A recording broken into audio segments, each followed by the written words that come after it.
Tollywood crazy కపుల్గా Naga Chaitanya, శోభిత అందరి దృష్టిని ఆకర్షిస్తున్నారు. December 4న వారి వివాహం జరిగింది. పెళ్ళై కనీసం 2 నెలలు కూడా కాలేదు. అప్పుడే అక్కినేని ఫ్యామిలీలో పంచాయతీ పెట్టేసిందట కొత్త కోడలు. అదేంటంటే నాగ చైతన్యతో శోభిత సపరేట్గా ఉండాలని అనుకుంటుందట. అందుకే నాగార్జున ఇంట్లో నుండి వెళ్ళిపోయి వేరే ప్లాట్ తీసుకుందామని చైతుని పదే పదే అడుగుతుందట. కానీ నాగ చైతన్య మాత్రం ఇప్పుడప్పుడే వేరే కాపురం వద్దు, మరికొద్ది రోజులయ్యాక చూద్దాంలే అని చెప్పినా కూడా వినకుండా శోభిత నాగ చైతన్యను విసిగిస్తుందట. దీంతో ఈ విషయం కాస్త నాగార్జున దృష్టికి వెళ్లడంతో పిల్లలు హ్యాపీగా ఉండడమే నాకు కావాలని చెప్పి నాగార్జున శోభిత మాటను ఏకీభవించారట. నాగార్జున కూడా శోభిత నాగ చైతన్యతో కలిసి వేరే కాపురం పెట్టడానికి ఒప్పుకున్నట్టు తెలుస్తోంది. ఇక గతంలో సమంత కూడా పెళ్లి చేసుకున్న సమయంలో నాగ చైతన్యను ఇలాగే విసిగించిందని, సమంత టార్చర్ తట్టుకోలేకనే నాగ చైతన్య వెంటనే మురళీమోహన్ ప్లాట్ చూసి బాగుండడంతో నాగార్జునని తీసుకువెళ్లి మరీ ఒప్పించి ఆ ప్లాట్ కొనుగోలు చేశారు.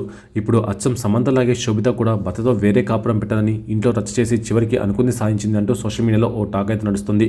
ఇందులో ఎంత నిజముందో తెలియాల్సి ఉంది.